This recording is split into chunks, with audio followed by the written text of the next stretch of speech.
Bonjour à tous, aujourd'hui dans ce cours on va parler des limites des suites, donc c'est le cours des suites pour les terminales, et donc on va essayer de se pencher sur la notion de limite appliquée à une suite. Je vais considérer donc que toutes les notions liées aux suites sont maîtrisées dans en première, donc ce que c'est qu'une suite, la définition d'une suite, une suite géométrique, une suite arithmétique, définition explicite, implicite, comment donner une suite, son terme général en fonction de n, à partir simplement de l'information de savoir si la suite est géométrique ou arithmétique, le calcul des sommes, de la somme de termes successifs d'une suite géométrique et arithmétique également.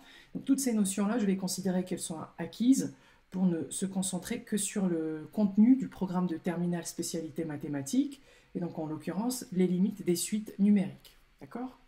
Donc, pour commencer, je vais introduire la notion de limite finie ou infinie d'une suite. Donc qu'est-ce qu'on entend par une limite d'une suite? Donc, limite... Alors,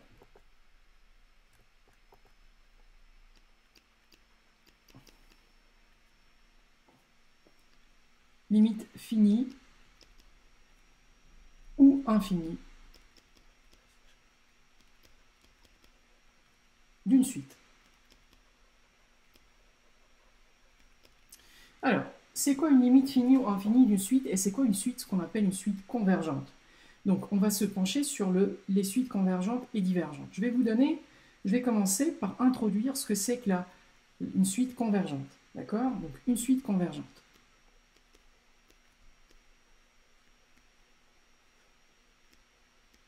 Qu'est-ce que cela veut dire? Donc, ça veut dire simplement une suite UN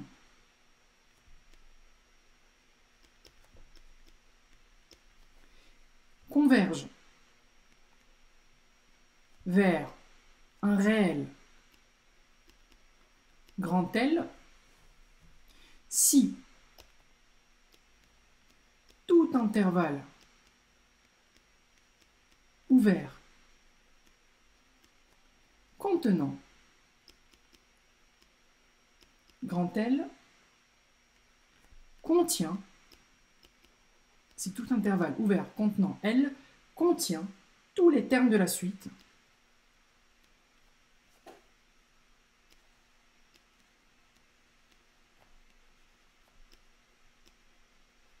à partir d'un certain rang.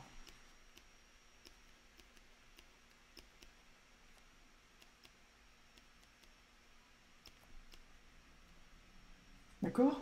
À partir d'un certain rang. Donc on écrit, dans ce cas, on écrit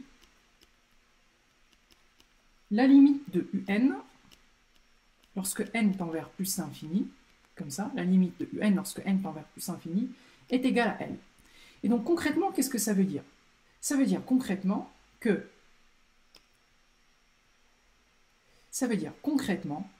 qu'en réalité, lorsque petit n est extrêmement grand, donc UN varie en fonction de petit n, et donc lorsque, en l'occurrence petit n, l'indice est extrêmement grand, il prend une valeur très importante, qu'est-ce qui se passe? On constate qu'à partir d'un certain rang, très grand, tous les termes qui vont suivre ce rang-là auront des images par la suite UN qui vont être autour de grand L. D'accord? On peut représenter ça à travers un axe. Donc si je considère mon axe ici, qui va me permettre de visualiser les termes de la suite UN, supposons que le terme UP, le terme P, c'est le terme à partir duquel, qu'est-ce qui va se passer? On va avoir tous les termes de la suite, en fait, pour lesquels tous les termes de la suite, à partir de ce terme P, vont être autour d'un élément L. D'accord? Donc si je considère ici mon intervalle, à partir de cet indice P, tous les termes UN supérieurs à P, n'est-ce pas? Donc à partir de P, pour tous les éléments petit n supérieurs à P, on aura les UN autour du réel L. D'accord? Donc, voilà. Donc ici, ça va être, en fait, tous les termes de la suite seront autour de cet élément. Ok?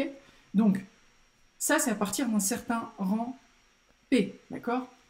Donc, on peut très bien avoir U0 ici, mais on peut avoir aussi U1 là, d'accord? Parce qu'il faut décorréler le terme U0 de 0, n'est-ce pas? C'est pas pareil. Donc, U0 peut être ici, U1 peut se trouver là, U2 peut se trouver là, U3 peut se trouver là. Ce qui nous importe, c'est qu'à partir d'un certain rang, c'est-à-dire à partir d'un certain indice P, toutes les images UN pour n supérieur à P seront autour d'un élément grand L. Et donc dans ce cas de figure, je dis que la suite converge, c'est-à-dire que lorsque n tend vers plus infini, c'est-à-dire que lorsque n est extrêmement grand, UN va avoir tendance à approcher L. On peut écrire d'ailleurs de cette façon-là, lorsque n tend vers plus infini, d'accord, lorsque l'indice petit n est extrêmement grand, UN a tendance à être autour de l'élément grand L.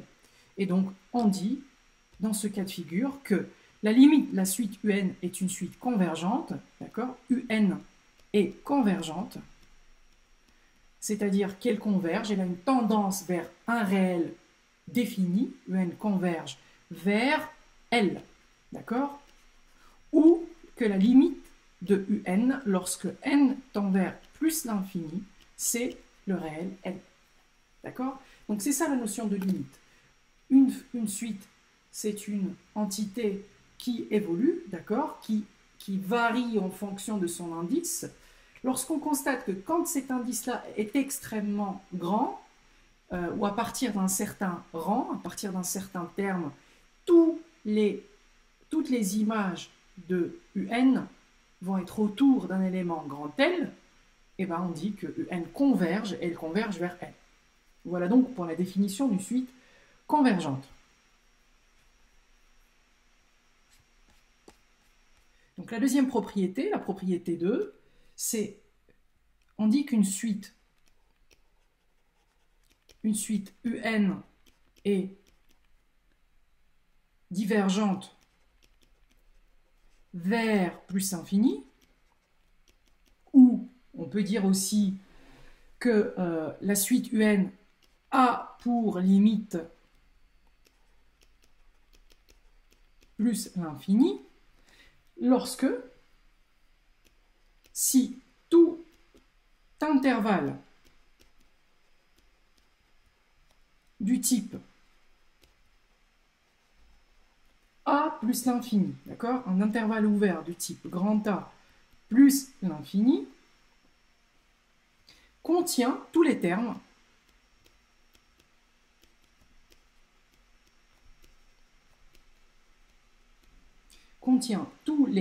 de la suite à partir d'un certain rang.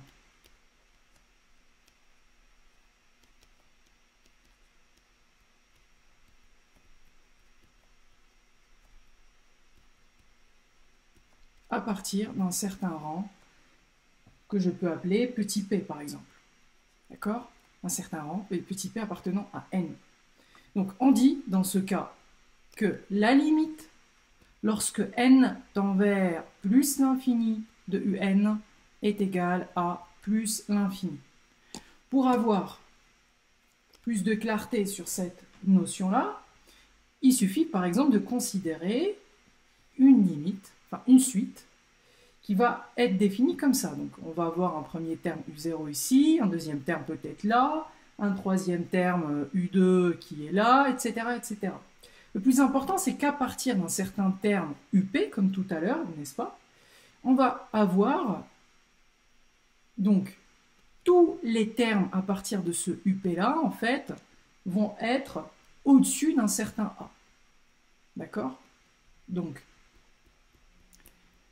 ou autrement, c'est plutôt ça, à chaque fois que je considère un A qui appartient à R, l'intervalle A plus l'infini va contenir forcément des éléments de la suite, d'accord? Des termes de la suite.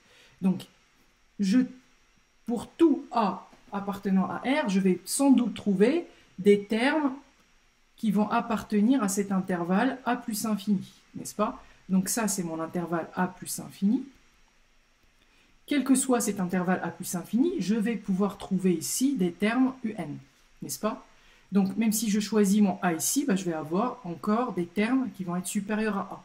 Dans ce cas de figure, je dis que la limite de la suite un, c'est plus infini. C'est-à-dire que lorsque petit n est très grand, lorsque n est excessivement grand, ça veut dire que n tend vers plus infini, est très important, a une valeur très importante, et bien dans ce cas de figure-là, un va tendre vers plus infini. Donc la suite un ne converge pas, mais elle diverge. Elle va tendre vers plus infini. Lorsque n a une valeur très importante, un ne se stabilise pas autour d'une valeur donnée comme dans le cas d'une suite convergente, mais elle va diverger. D'accord? C'est ce qu'on va appeler divergence. Donc la limite, dans ce cas, on écrit la limite de la suite un lorsque n tend vers plus infini, c'est égal à plus l'infini. Donc ça, c'est la notion d'une suite qui diverge vers plus infini. Deuxième notion de divergence, c'est lorsque une suite diverge, mais cette fois-ci vers moins l'infini. Donc, qu'est-ce qu'on écrit? Une suite un a pour limite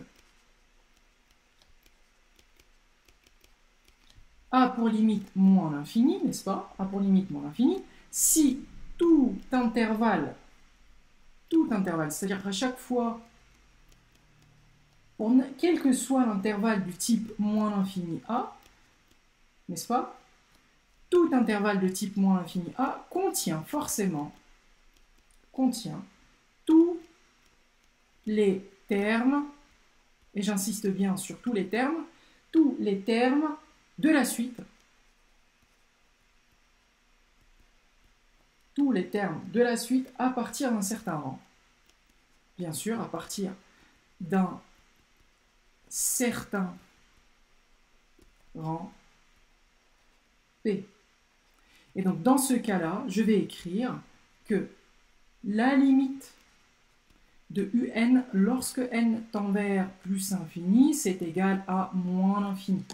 Pour bien comprendre cette notion-là, eh bien, tout simplement, qu'est-ce que je constate? Donc ici, par exemple, je vais avoir U0, je peux avoir U1 ici, je peux avoir U2 ici, mais le plus important, c'est que si je considère par exemple un élément A ici, donc à partir d'un certain rang, il va exister un certain rang P, par exemple, à partir duquel tous les termes de la suite un vont appartenir à cet intervalle-là. D'accord? C'est-à-dire que pour tous les rangs, pour tous les indices petit n supérieurs à ce rang P, d'accord, un va être inférieur à A.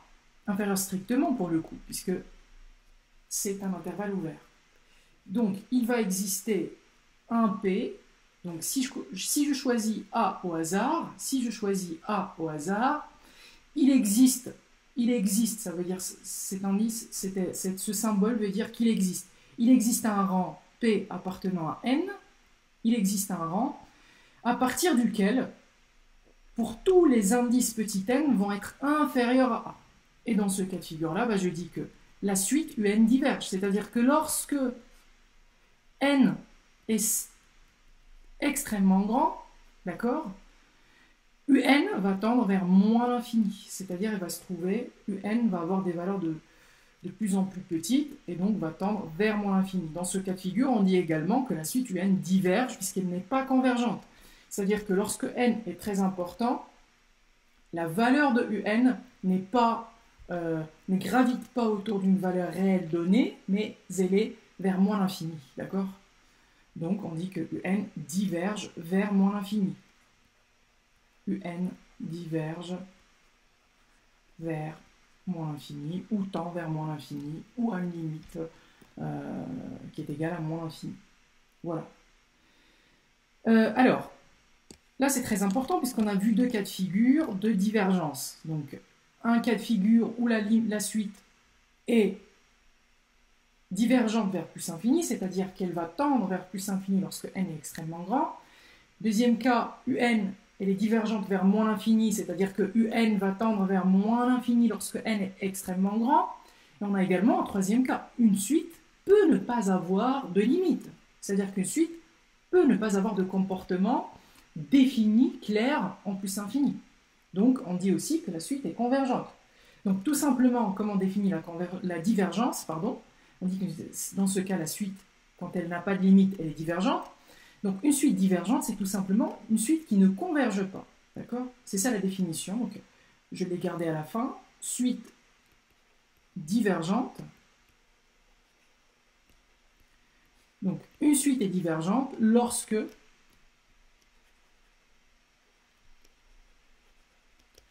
est divergente lorsqu'elle ne converge pas. En d'autres termes, une suite divergente est une suite qui n'est pas convergente.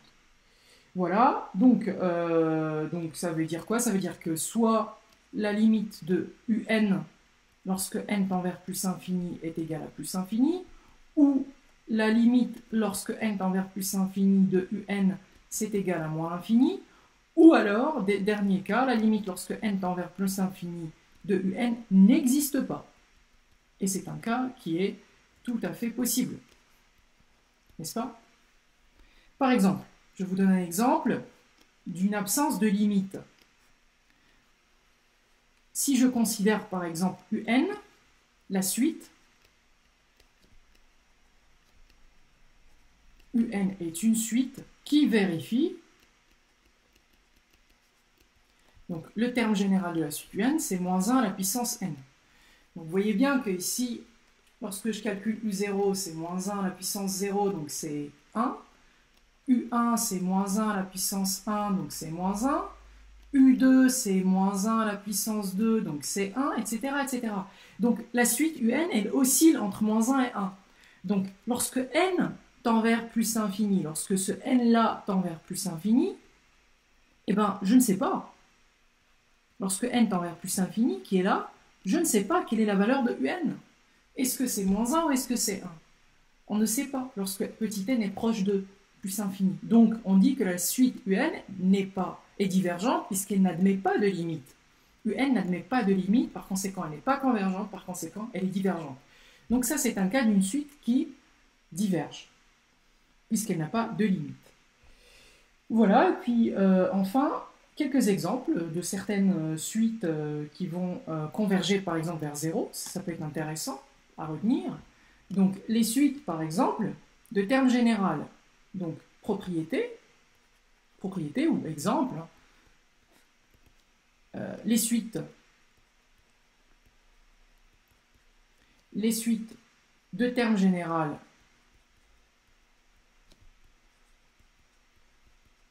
les suites de termes général 1 sur n, 1 sur racine de n, 1 sur n au carré, 1 sur n à la puissance p avec p appartenant entier naturel. Si p est un entier naturel, ça peut être p au carré, p à la puissance 3, p à la puissance 5, que sais-je. Donc ce sont des suites. Les suites de termes général sont des suites qui convergent plutôt, pardon. Sont des suites qui convergent, qui tendent vers 0. N'est-ce pas? Un petit exemple, lorsque n est extrêmement grand, supposez que par exemple vous divisez une baguette de pain sur la population chinoise. Combien aura chacun? Il n'aura presque rien. Donc lorsque n est extrêmement grand, cette suite un, ça va tendre vers 0. Vers 0. D'accord? Et donc je vais écrire la limite de 1 sur n, je peux l'écrire directement comme ça, lorsque n tend vers plus infini, est égal à 0. N'est-ce pas? Voilà, donc ça c'est le premier cas. Deuxième cas, si je considère maintenant les suites de termes général,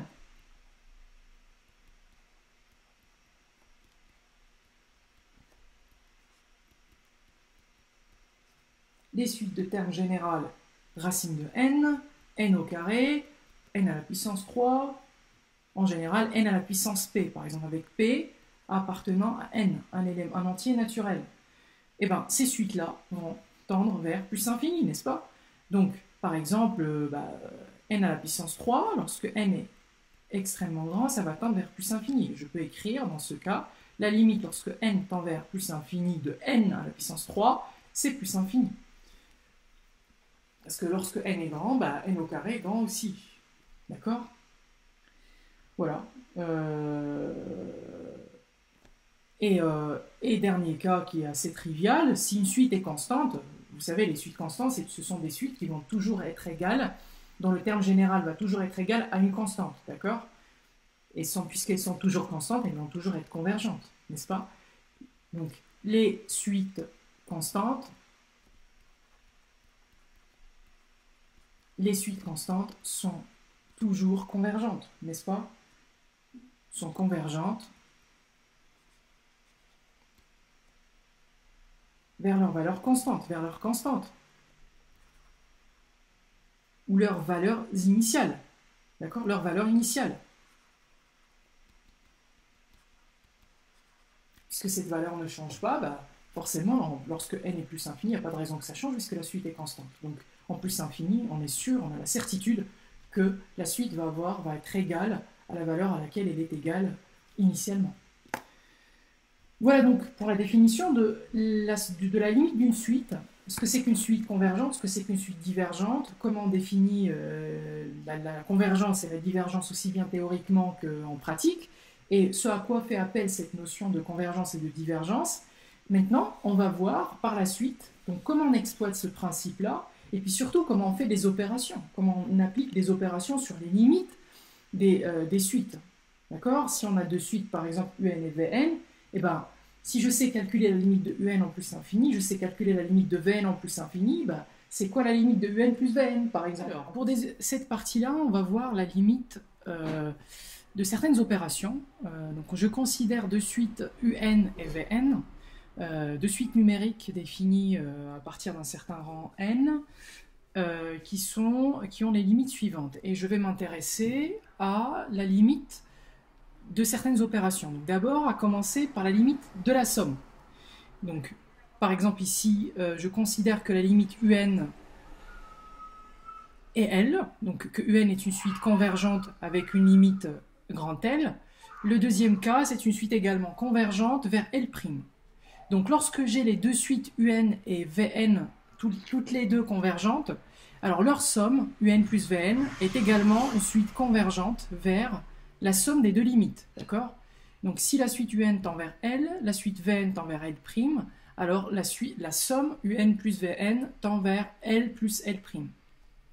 Si la suite un tend vers L et que la suite vn tend vers plus l'infini cette fois-ci, c'est comme si je devais faire une somme entre L plus infini. Donc lorsque je rajoute à plus infini un élément, ça me donne forcément, logiquement, plus l'infini.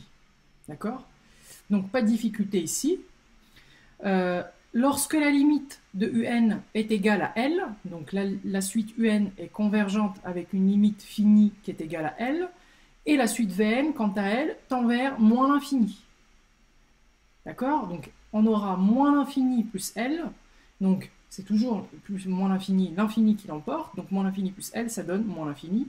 Encore une fois, c'est logique.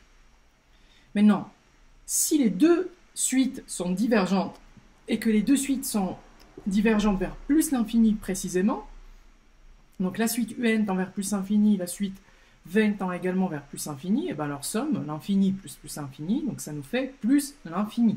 D'accord? Voilà. Et avant-dernier cas, lorsque les deux suites sont encore une fois divergentes et tendent vers moins l'infini, donc un tend vers moins l'infini et vn tend vers moins l'infini, alors dans ce cas de figure, leur somme, ça tend également vers moins l'infini, d'accord? Puisque moins l'infini, c'est moins l'infini. Là où c'est problématique, les amis, c'est lorsque j'ai un cas similaire au dernier, c'est-à-dire que un va tendre vers plus infini, Vn va tendre vers moins l'infini. Donc je vais obtenir un plus l'infini, moins l'infini. Plus l'infini, moins l'infini, je ne sais pas précisément ce que c'est. car plus infini n'étant pas un réel, moins l'infini n'étant pas non plus un réel, la soustraction plus infini moins l'infini est une forme, ce que je vais appeler une forme indéterminée. Donc si vous rencontrez un FI quelque part, c'est que c'est une forme indéterminée.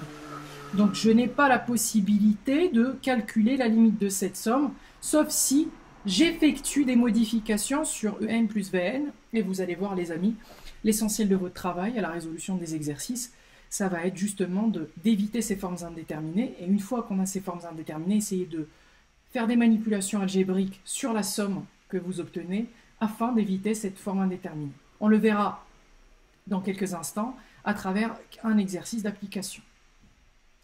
Mais avant ça, je vais me pencher sur la limite du produit, le produit de deux suites.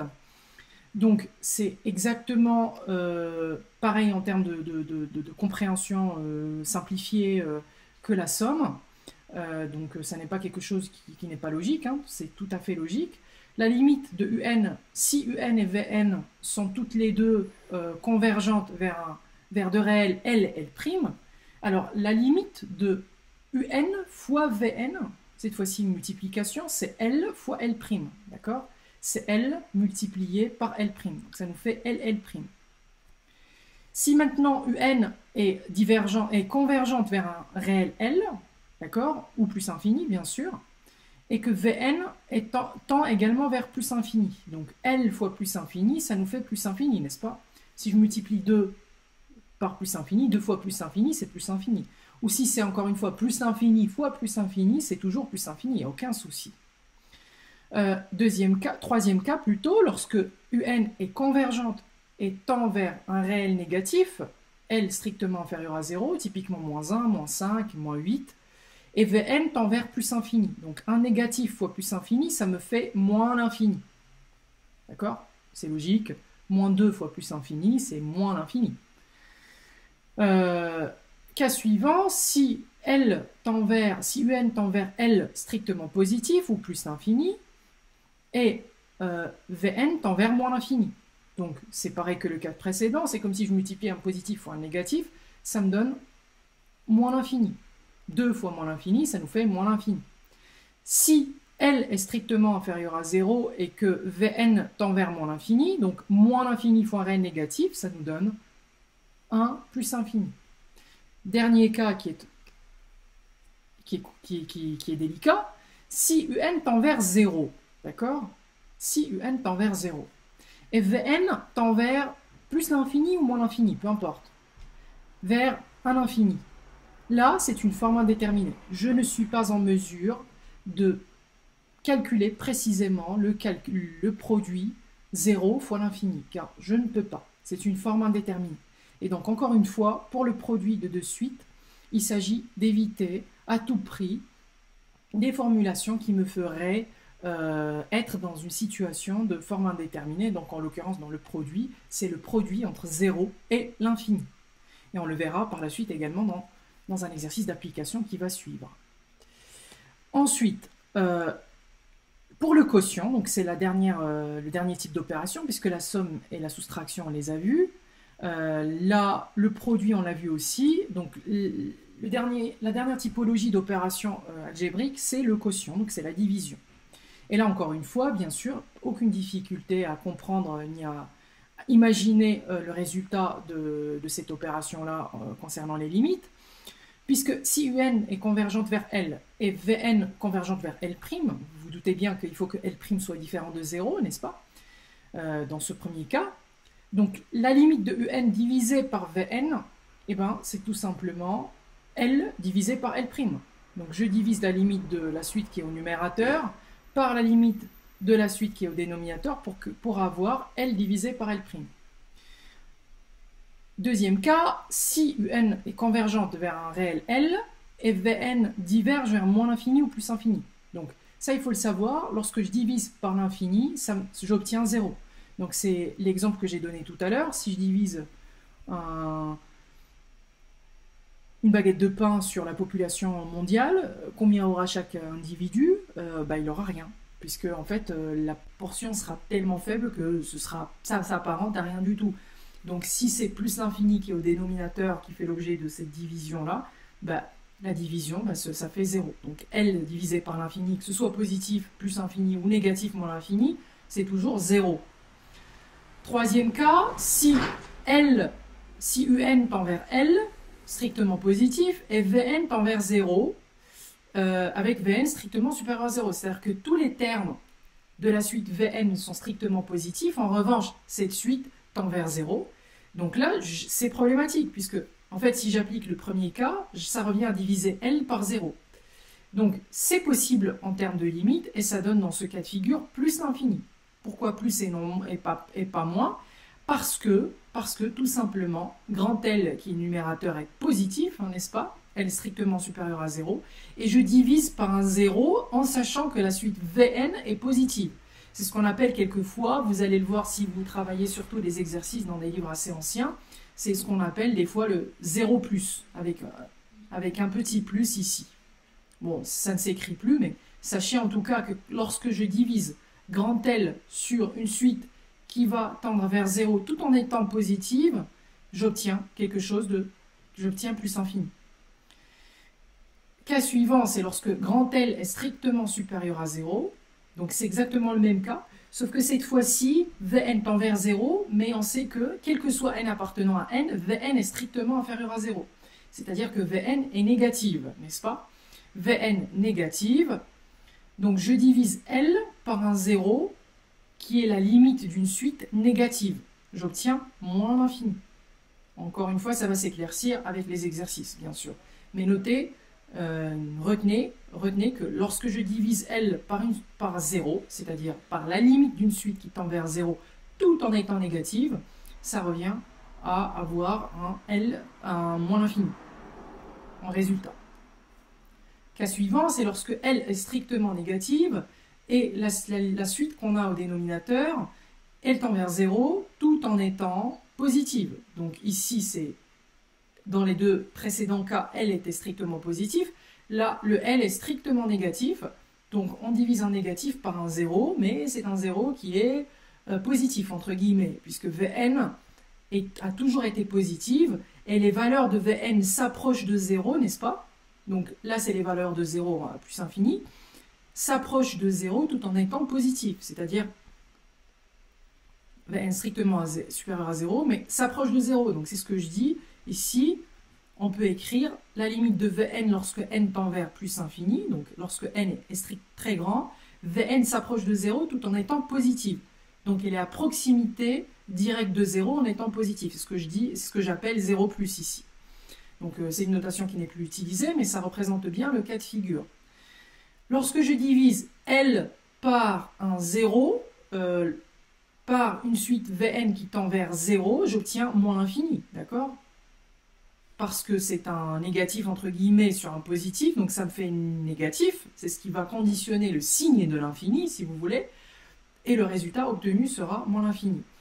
Cas suivant, c'est un cas qui est logique du moment qu'on a compris celui-là. Lorsque je divise L, donc qui est la limite de la suite UN en plus infini, par un 0 qui va être négatif, donc cette fois-ci, la suite Vn tend vers 0 tout en étant inférieure à 0, donc elle va être à proximité de 0 mais à gauche, c'est-à-dire la proximité négative de 0, donc ce qu'on appelle un 0- en fait, Vn tend vers 0-. Donc dans ce cas, négatif sur 0-, bah forcément ça me donne un positif. Donc le signe plus va conditionner l'infini et donc j'obtiens plus infini. Maintenant, vous vous en doutez bien, il y a également des formes indéterminées qui vont être vues dans ce cas-là. La première forme indéterminée, c'est lorsque la limite UN est divergente vers moins l'infini ou plus infini. La suite Vn également est divergente vers moins l'infini ou plus infini. Et en fait, les amis, je ne sais pas calculer l'infini sur l'infini. Ça, c'est une forme indéterminée. Ce n'est pas égal à 1, attention. Plus infini sur moins l'infini, ou plus infini sur plus infini, ou moins l'infini sur plus infini, ou moins l'infini sur moins l'infini, peu importe. À chaque fois que j'ai infini divisé par infini, c'est une forme indéterminée. Donc je ne sais pas déterminer cette forme-là. Donc je suis obligé de faire des modifications, des petits arrangements dans l'écriture de ce quotient afin de trouver le résultat de cette limite-là. Et puis, dernier cas, c'est lorsque je divise 0 par 0. D'accord? C'est également une forme indéterminée. Je ne peux pas savoir. Donc déjà, il m'est interdit de diviser par 0. Mais supposez que j'ai un quotient de deux limites, de deux suites, dont le numérateur tend vers 0, le dénominateur tend également vers 0. Donc, en plus infini, qu'est-ce que je peux écrire? Je peux écrire un sur Vn, puisque Vn est non nul. Mais je sais que quand n tend vers plus infini, eh ben, Vn tend vers 0. Donc, comment je fais? Eh ben, je ne sais pas faire. Justement, je suis obligé d'éviter cette écriture-là, ou de modifier l'écriture un sur Vn de sorte à éviter d'avoir un 0 sur 0 en plus infini. Et c'est ce que l'on va voir dans la partie qui va suivre, où on va se pencher sur certains cas où on a effectivement des formes indéterminées. Et les techniques, effectivement, qui accompagnent ce genre de situation, puisque ce sont des situations qui sont, somme toute, assez classiques, et les techniques, à force de travailler des exercices et d'avoir l'expérience sur ce genre de situation, on arrive facilement à les répertorier, et c'est ce que je vais expliciter dans la partie qui va suivre. Alors, voyons voir maintenant quelques résolutions de limites de certaines suites dans lesquelles on sera confronté, par exemple, à des formes indéterminées. Donc, pour commencer cet exercice d'application, d'abord, on va commencer par calculer la limite de la première suite un, qui est égale à n au carré plus 5n plus 3. Donc ici, pas de difficulté, lorsque n tend vers plus infini, je veux calculer la limite de un qui correspond, donc lorsque n tend vers plus infini, à la limite de n carré plus 5n plus 3. Donc ici, qu'est-ce que je remarque? Je remarque que lorsque je remplace petit n par plus infini, j'obtiens plus infini au carré, d'accord? La première partie, elle va tendre, donc le n au carré va tendre vers plus infini. Le 5n va tendre également vers plus infini, puisque plus infini fois 5, ça fait plus infini. Lorsque n tend vers plus infini, 5 fois plus infini, ça fait plus infini. Et ensuite, plus 3. Plus 3, voilà, donc plus 3. Donc ça me fait plus infini, c'est toujours plus infini. Plus 3, bah, quand je rajoute 3 à plus infini, ça me donne plus infini. Donc ici, première question, il n'y a pas de difficulté, il me suffit de remplacer petit n par plus infini lorsque n tend justement vers plus infini. Donc ça, c'est pour la première question, la première limite à calculer. La deuxième. Donc cette deuxième limite, alors, je dois calculer la limite de Vn qui est égale à 1 divisé par racine de n plus 2 multiplié par moins n au cube plus 1. Donc ici, j'ai deux multiplicatifs, deux facteurs, n'est-ce pas? Je multiplie 1 divisé par racine de n plus 2 par moins n au cube plus 1. Donc, comment calculer la limite de ce produit? Je vais essayer d'abord d'analyser la limite de chacun des termes. Donc, lorsque je calcule la limite lorsque n tend vers plus l'infini de 1 divisé par racine de n plus 2, qu'est-ce que j'obtiens? Donc d'abord, je sais que lorsque je divise par plus infini ici en bas, ça me fait 1 divisé par plus infini, c'est 0. Donc ça tend vers 0, n'est-ce pas? Donc 0 plus 2, ça nous fait 2. D'accord? Puisque la limite lorsque n tend vers plus infini de 2, c'est 2. C'est une constante. Donc du coup, qu'est-ce que j'obtiens? J'obtiens que le premier terme qui est là, il tend lui vers 2 lorsque n tend vers plus infini. Le deuxième terme, lorsque n tend vers plus infini de moins n au cube plus 1, ça tend vers quoi? Donc lorsque n tend vers plus infini, n au cube, ça tend vers plus infini, et le signe moins, ça fait moins l'infini. Donc, moins l'infini plus 1, c'est toujours moins l'infini. Donc ici, le deuxième terme, ça tend vers moins l'infini. Donc, en plus l'infini, le produit des deux termes que j'obtiens ici, c'est 2 fois moins l'infini, donc c'est moins l'infini. Donc, du coup, la limite de Vn, lorsque n tend vers plus l'infini, c'est moins l'infini. D'accord? Pas de difficulté. J'analyse les termes qui constituent ce produit. La limite de chacun des deux termes, je la trouve. Donc ici, 2 fois moins l'infini. Ce n'est pas une forme indéterminée. Donc le produit des deux, bah, ça me donne moins l'infini.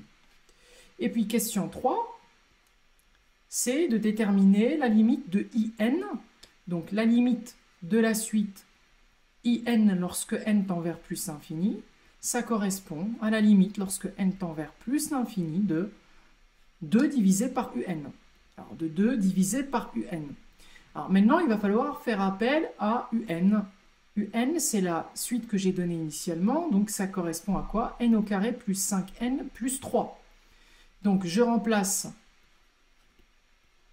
un par son expression, à savoir n au carré plus 5n plus 3, n au carré plus 5n plus 3, et j'analyse en fait ce quotient. Donc, ce quotient, il n'y a pas de souci pour le numérateur puisque c'est une constante C2, donc ça tend vers 2. Par contre, il va falloir analyser le dénominateur. Donc, qu'est-ce qu'on a obtenu à la question 1? On a obtenu que un, justement, qui est au dénominateur, eh ben, ça tend vers plus l'infini, n'est-ce pas? Donc, on a un numérateur qui tend vers 2, qui reste 2, et un dénominateur qui tend vers plus l'infini. Et qu'est-ce que je sais? Je sais que quand je divise un élément par plus l'infini, bah, ça finit par me donner 0. Voilà, donc la limite lorsque n tend vers plus l'infini de in est égale à 0. Donc pour ces 3 premiers exemples, il n'y a pas de difficulté, on ne tombe pas sur une forme indéterminée. Dans le premier cas, il suffit de remplacer pour trouver la limite de la suite. Dans le deuxième cas, il suffit également de remplacer pour obtenir un produit de 2 par moins l'infini, pour ensuite déduire que c'est moins l'infini. Et dans la question 3, c'est simplement le quotient de quelque chose qui tend vers 2, numérateur, et le dénominateur qui tend vers plus l'infini. Donc j'applique la formule du tableau précédent pour obtenir le résultat suivant, à savoir 0 pour la limite de la suite in. Donc pas de difficulté ici. Maintenant, la suite, on va se pencher sur des cas où on peut avoir des formes indéterminées. Et donc la suite, les cas de suite ici, un, vn, wn et zn. On va essayer d'abord d'analyser le cas de la première suite. Donc la limite de la première suite un, c'est la limite lorsque n tend vers plus l'infini de 3n moins n au carré. Donc ça c'est égal à quoi? Donc ça c'est égal à la limite lorsque n tend vers plus l'infini.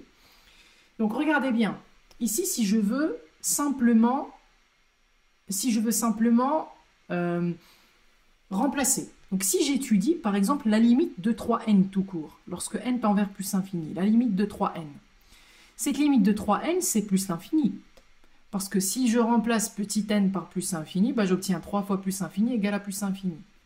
Si je veux calculer la limite de n au carré, c'est pareil, lorsque n tend vers plus infini, n au carré c'est égal à plus l'infini aussi. Donc en gros, c'est comme si j'allais avoir, en remplaçant directement, un plus l'infini moins l'infini, d'accord? Plus l'infini moins l'infini, plus l'infini moins l'infini. Donc ça, attention, c'est quelque chose qui n'est pas possible. C'est une forme indéterminée. Souvenez-vous du tableau qu'on a précisé plus haut. Donc le tableau dans la somme, je ne peux pas calculer plus l'infini moins l'infini. Pardon, c'est ici. Si un tend vers plus infini, vn vers moins l'infini, donc plus infini moins l'infini, c'est une forme indéterminée. Donc il va falloir éviter à tout prix cette forme indéterminée. Comment je fais pour déterminer la forme indéterminée? Eh bien, tout simplement, ce qu'il faut faire, c'est qu'il faut observer la structure de la suite. Donc ici, qu'est-ce que je peux faire? Est-ce que je ne peux pas faire une modification qui me permettrait d'éviter cette forme indéterminée? Regardez bien, les amis. La suite un s'écrit sous la forme 3n moins n au carré, n'est-ce pas? Donc, regardez, si j'essaie de factoriser par n, j'obtiens n facteur de 3 moins n, n'est-ce pas? Donc, je transforme l'opération de base, qui était une somme ou une soustraction, en un produit, n'est-ce pas? Parce que c'est une multiplication. Observez bien maintenant, les amis, lorsque petit n tend vers plus l'infini. Ça tend vers plus infini, n'est-ce pas? Et ça, lorsque n tend vers plus infini, moins n c'est moins l'infini, et moins l'infini plus 3 c'est moins l'infini. Donc ça revient à faire quoi? Ça revient à multiplier plus l'infini fois moins l'infini. Plus infini multiplié par moins l'infini. Est-ce que ça c'est une forme indéterminée? Non, la réponse est non. Plus l'infini fois moins l'infini, ça tend vers moins l'infini, n'est-ce pas? C'est moins l'infini. Donc, à travers cette petite transformation qui consiste en la factorisation de la suite un, en l'écrivant sous cette forme, plutôt que de l'écrire sous la forme 3n moins n au carré, je l'écris sous la forme n facteur de 3 moins n lorsque n tend vers plus l'infini, ça me donne moins l'infini. D'accord? Donc ça, c'est la première méthode pour éviter une forme indéterminée. Ça consiste en la factorisation pour l'éviter. On va voir un deuxième exemple où on a également une forme indéterminée, donc avec la suite Vn. Donc, si je veux étudier la limite de la suite Vn, donc la limite lorsque n tend vers plus l'infini de Vn est égale à la limite lorsque n tend vers plus l'infini de quoi? De n au cube plus 2n au carré, je crois, c'est ça, 2n plutôt, tout simplement, plus 2n, oui c'est ça, plus 2n, divisé par 5n au cube plus 1. 5n au cube plus 1. Alors, je procède comme d'habitude, comme toujours, en essayant de remplacer tout simplement. Donc, si j'essaie de remplacer le numérateur par plus l'infini, si je remplace le numérateur par plus l'infini, ben j'obtiens quoi? J'obtiens ici plus l'infini, donc ça me fait plus l'infini, n'est-ce pas? Le numérateur tout seul, il tend vers plus l'infini. Et le dénominateur, ben ça va être quoi? N au cube, ça tend vers plus infini, donc 5 fois n au cube, c'est plus infini, plus 1, c'est plus infini. Donc, vous voyez bien, les amis, j'ai un plus l'infini divisé par l'infini. Et ça, c'est une forme indéterminée. Donc, si vous regardez le tableau des quotients, quand je divise plus l'infini sur l'infini, en général l'infini sur l'infini, bah, c'est une forme indéterminée, donc je ne peux pas savoir, je n'ai pas la possibilité de calculer ce quotient-là. Donc je suis obligé de procéder à une astuce pour pouvoir éviter la forme indéterminée. Donc, l'astuce, c'est toujours en s'inspirant de la question précédente. Là, encore une fois, je vais devoir faire quoi? Je vais devoir factoriser. Donc, souvenez-vous, les amis, dans ce genre de situation, je factorise par en haut et en bas, le quotient, toujours par l'élément qui a le plus haut degré, d'accord? Donc, l'élément qui a le plus haut degré ici, c'est le degré 3, donc c'est l'exposant le plus important.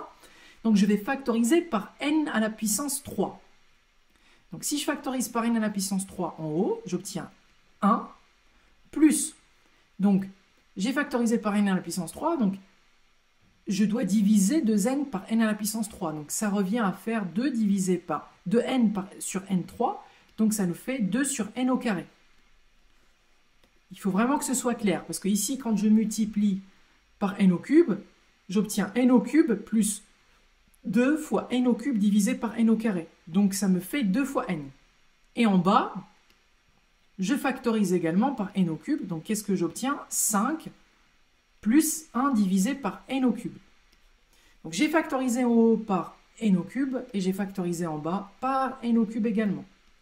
Donc, je vais pouvoir simplifier le n au cube puisqu'il se trouve présent au numérateur comme au dénominateur. Donc, regardez la magie. Lorsque je supprime le n au cube, je le simplifie, j'obtiens en haut 1 plus 2 divisé par n au carré, en bas 5 plus 1 sur n au cube. Essayons maintenant de faire tendre vers plus l'infini petit n. Donc, le 2 divisé par n au carré, lorsque n tend vers plus infini, le n au carré tend vers plus infini, et lorsque je divise 2 par l'infini, ça tend vers 0. Donc ça tend vers 0. Donc tout ça, ça tend vers 1 plus 0 qui tend vers 1. Donc ça tend vers 1. Lorsque n tend vers plus infini. Et pareil ici, lorsque petit n tend vers plus infini, 1 sur l'infini c'est 0, donc 5 plus 0, ça tend vers 5. Et par conséquent, j'obtiens la limite lorsque n tend vers plus infini de tout ça, donc ça nous donne 1 sur 5 en fait. Pas la peine de le réécrire, ça donne 1 sur 5 en plus infini. Donc, la limite lorsque n tend vers plus l'infini de la suite Vn, c'est 1 sur 5. Vous voyez bien, si je n'avais pas fait cette petite modification, cette factorisation au numérateur et au dénominateur, j'aurais été bloqué puisque j'aurais eu je serais resté à plus infini divisé par plus infini, et ceci est une forme indéterminée, donc absolument pas la possibilité de savoir ce que c'est. Ok? Question suivante, effectivement, encore une fois, une forme indéterminée. Donc, Wn égale, si je vais calculer la limite de Wn, la limite lorsque n tend vers plus l'infini de Wn est égale à la limite lorsque n tend vers plus l'infini, Wn étant égal à quoi? À 1 divisé par n au carré, facteur de 1 plus 2n au cube. Donc, égal à quoi? Si j'essaie ici, encore une fois, de remplacer, je remplace ici par plus l'infini, 1 sur l'infini, tout ça, ça donne 0, n'est-ce pas? 1 divisé par l'infini, c'est 0. Donc ça tend vers 0. Et le deuxième terme de la multiplication, si je remplace petit n par plus infini, j'obtiens plus infini fois plus 1, ça fait plus infini. Donc ça tend vers plus infini. Donc ça revient à faire quoi? Ça revient à multiplier plus infini par 0, n'est-ce pas? Donc ça revient à faire le produit de plus infini par 0. Et ça, c'est pas possible. C'est pas possible de remplacer plus infini, enfin de faire le calcul de la multiplication de 0 par plus infini. C'est encore une fois une forme indéterminée. Et si vous regardez mon tableau des formes indéterminées, dans la partie produit, vous obtenez effectivement que 0 fois l'infini, je ne suis pas en capacité de le savoir, puisque c'est une forme indéterminée. Donc, il va falloir recourir à une méthode pour éviter cette forme indéterminée. Donc, ici, qu'est-ce que je peux faire? Si j'observe la suite Wn, il s'agit d'un produit entre deux éléments. Donc ici, afin d'éviter ce produit-là, il me suffit donc de faire quoi? De développer. Essayons de développer. Donc, lorsque n tend vers plus infini, je développe ce produit. Donc 1 sur n au carré, fois 1, ça nous fait 1 divisé par n au carré, plus 2n au cube divisé par n au carré, ça nous fait 2 fois n, n'est-ce pas? Puisque je simplifie n au cube par n au carré qui est au dénominateur, j'obtiens tout simplement 2 fois n.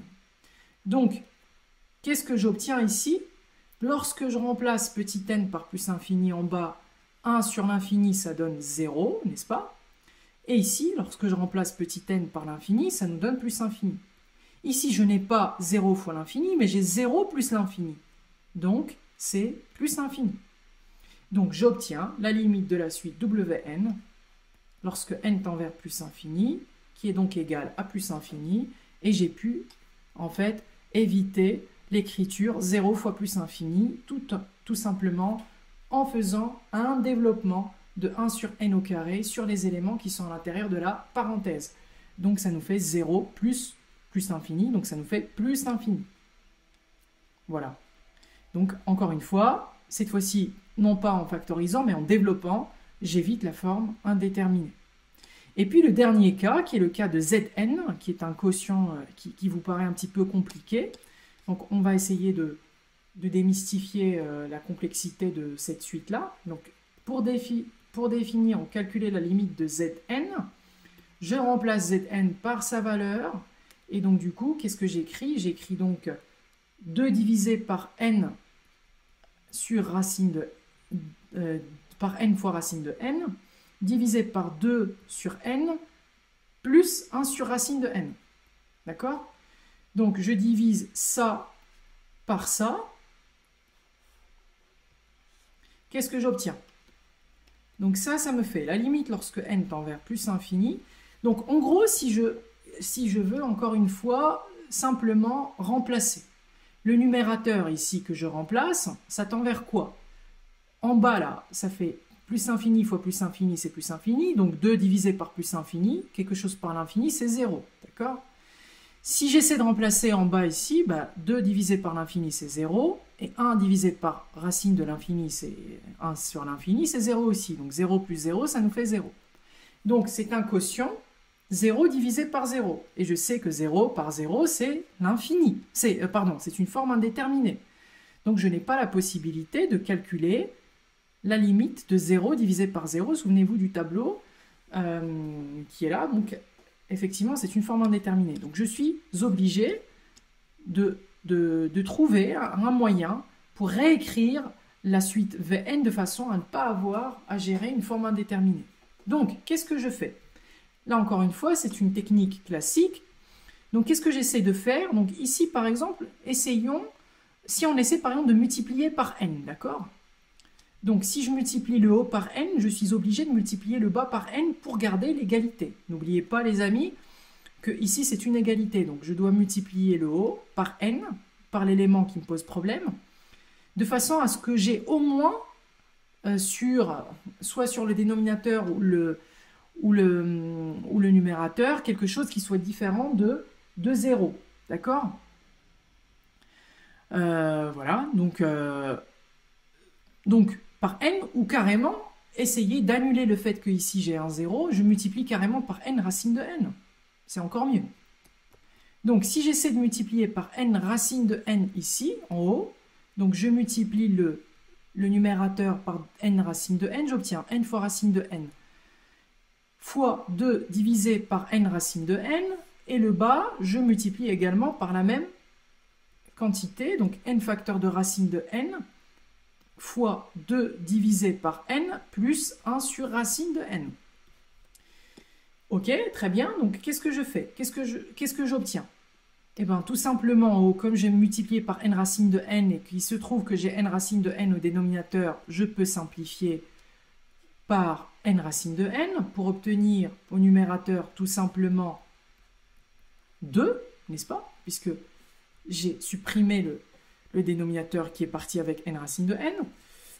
Et en bas, qu'est-ce que je fais? Ben, je développe. Donc, lorsque je développe, je multiplie n racine de n par 2 divisé par racine de n. Donc, je simplifie par n qui se retrouve ici. Donc, j'obtiens tout simplement 2 racine de n, puisque le n a disparu avec le dénominateur, plus, quand je distribue n racine de n à 1 sur racine de n, je fais disparaître le racine de n qui est au dénominateur pour n'obtenir que petit n. Donc voilà donc la formule transformée. Donc maintenant, si j'essaie de faire un remplacement, en bas, donc j'ai 2 racines de n, ça tend vers plus infini. Et petit n, ça tend aussi vers plus infini. Donc tout le dénominateur tend vers plus infini. Et en haut, c'est une constante, donc ça tend vers 2. Donc je me retrouve à avoir un 2 divisé par l'infini. Donc 2 divisé par l'infini, c'est 0, d'après le tableau. Et par conséquent, je trouve que ma suite Zn tend vers 0. Donc voilà quelques techniques en fait qui me permettent d'éviter les formes indéterminées, que je résume ainsi. La première technique étant la factorisation. Donc j'avais un souci ici de calculer un plus infini moins l'infini. J'ai factorisé par n et j'ai obtenu un produit que je pouvais tout à fait faire, un plus infini fois moins l'infini, ce qui m'a donné moins l'infini. Deuxième exemple, j'avais un plus infini divisé par plus infini. Donc lorsque j'ai quelque chose sous une forme polynomiale, ici avec plusieurs monomes, je factorise toujours par l'élément qui est le plus important exposant. Ici, c'était n au cube, donc j'ai factorisé par n au cube en haut, j'ai factorisé par n au cube en bas. J'ai simplifié par ce n au cube, j'obtiens donc 1 sur 5. Et j'évite ainsi la forme indéterminée. L'avant-dernier exemple, j'avais un produit qui aboutissait sur un 0 fois l'infini, chose qui n'est pas possible à calculer puisque c'est une forme indéterminée. Pour remédier à cette difficulté, j'ai fait un développement, donc je développe, et puis à l'issue duquel j'obtiens 0 plus infini qui me donne plus infini. Et enfin, j'avais une expression extrêmement compliquée avec des racines, etc. Donc ici, j'ai essayé d'annuler un 0 ici pour multiplier par n fois racine de n pour obtenir un numérateur qui est égal à 2. Chose que j'ai répliquée au dénominateur pour garder l'égalité, à ne pas oublier. Et en développant le dénominateur, j'obtiens un dénominateur in fine qui tend vers plus infini. Donc avec un 2 sur l'infini qui est égal à 0. Voilà comment je fais pour résoudre et pour éviter des formes indéterminées. Bien sûr, les amis, vous n'êtes pas obligés de faire tout ça si, simplement, en remplaçant par plus infini, vous obtenez un résultat qui est normal, qui n'est pas une forme indéterminée, vous n'êtes pas obligé de faire toutes ces manipulations. Ces manipulations ne sont faites que pour éviter la forme indéterminée, pour simplifier la résolution du calcul de certaines limites.